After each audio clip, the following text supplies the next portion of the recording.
Hi, I'm Ethan, and I'm here to tell you a little bit about the Nauvoo Temple. The Nauvoo Temple was important for more reasons than that it was just really cool looking and was in an awesome location overlooking Nauvoo. The Nauvoo Temple was the first place in which ordinances such as eternal marriage, endowments, and baptisms for the dead were performed. Each of those is core to our church, and until the Nauvoo Temple was around, they were not available to very many people. The construction of the Nauvoo Temple began in the spring of 1841 on a hilltop overlooking the Mississippi River.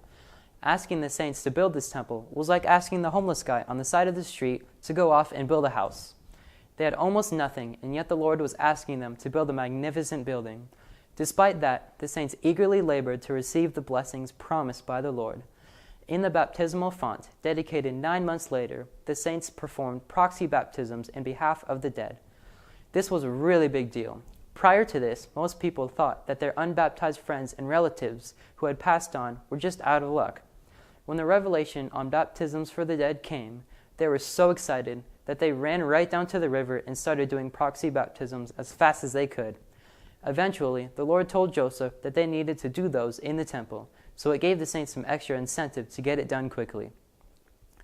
Unfortunately, Joseph did not live to see the temple completed, but work on the temple continued at great sacrifice after his death, and portions of the temple were dedicated as they were completed.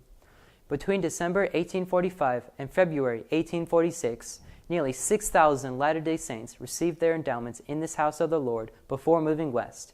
The temple itself was dedicated in the spring of 1846. Many people felt like they didn't want to head west without it. The saints had already started leaving Nauvoo when the temple was dedicated, and just a few years later, in 1848, the temple was destroyed by a fire and a tornado. For many decades, the temple lot just sat there. But in 1937, the church reacquired it, and in 1999, President Gordon B. Hinckley announced they were going to rebuild the temple. Members at the time gasped when the prophet announced this in conference, and many shed tears of joy. In 2002, the church completed the new Nauvoo Temple.